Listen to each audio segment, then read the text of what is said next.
الحمدللہ رب العالمین والصلاة والسلام علی رسول اللہ، اما بعد۔ حج کے احکام و مسائل اس سیریز میں آج ہم دیکھیں گے حج مبرور کسے کہتے ہیں، اپنے حج کو حج مبرور کیسے بنایا جائے۔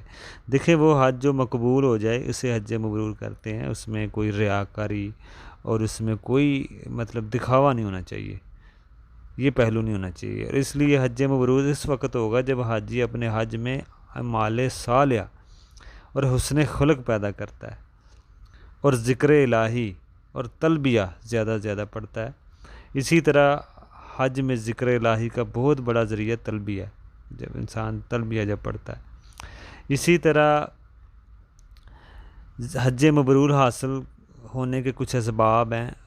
پہلے تو حلال مال سے حج کیا جائے، کوئی بھی آپ مال، یہ نہیں کہ آپ مالدار ہیں تو آپ اس کی تمیز ہی نہ کریں، ٹھیک ہے نا۔ آپ یہ بھی دیکھیں کہ وہ مال کس طرح آ رہا ہے، یہ نہیں کہ آپ کہ آسانی سے جا سکتے ہیں، جب ٹکٹ کرائیں آپ فوراً وہاں پہ پہنچ سکتے ہیں۔ اس سے بھی زیادہ اہم مسئلہ یہ ہے کہ آپ دیکھیں کہ آپ کا مال سود کا تو نہیں ہے، کسی کا آپ نے حق، کوئی بہن بھائی کا تو نہیں مارا وراثت میں، یا کوئی اور جو حرام کام کرنے کے جو رستے ہیں اس کے ذریعے تو نہیں آ رہا۔ بہت سارے ذرائع ہیں حرام جس سے حاصل ہوتا ہے مال، وہ دیکھیں آپ اپنے مال، پاک مال سے حج کریں، کیونکہ وہ بدن جو حلال مال سے پلتا ہے وہ پھر کوئی عبادت کرتا ہے تو فائدہ ہوتا ہے۔ اس لیے مال کی دعاؤں کی قبولیت میں یہ شرط ہے کہ مال آپ کا حلال ہو۔ اسی طرح گناہوں سے، برائیوں سے آپ بچیں، حج مبرور حاصل ہونے کے یہ بھی اسباب ہیں۔ اسی طرح حج مبرور، اپنے حج کو حج مبرور کرنے کے لیے تواضع اور انکساری کا معاملہ ہونا چاہیے، غرور اور تکبر اور خود پسندی اور ریاکاری جیسا پہلو نہیں ہونا چاہیے۔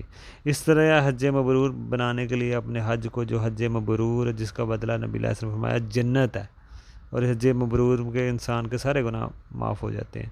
تو حج مبرور کو بنانے کے لیے نبی علیہ السلام نے فرمایا، جابر بن عبداللہ سے روایت ہے کہ نبی علیہ السلام نے فرمایا کہ سنت کے مطابق ادا کرو، ہر قسم کی بدعات، خرافات، اس طریقے سے بچنا چاہیے، بدعات کے طریقے سے اور خرافات میں، اور سنت کے مطابق جو حج ہو وہی حج مبرور بنتا ہے، اور اس میں کفر اور شرک کی ملاوٹ نہیں ہونی چاہیے۔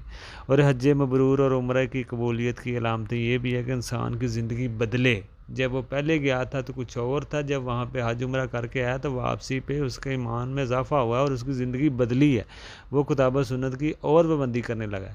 تو یہ کچھ علامتیں ہوئی۔ اب یہ نہیں کہ وہ حج عمرہ کر کے آیا جس طرح پہلے تھا وہ آ کے بھی ویسے ہی ہے، تو پھر یہ ہم نہیں کہیں گے کہ اس میں کوئی حج کی قبولیت یا عمرہ کی قبولیت میں اس میں کوئی علامتیں ہیں۔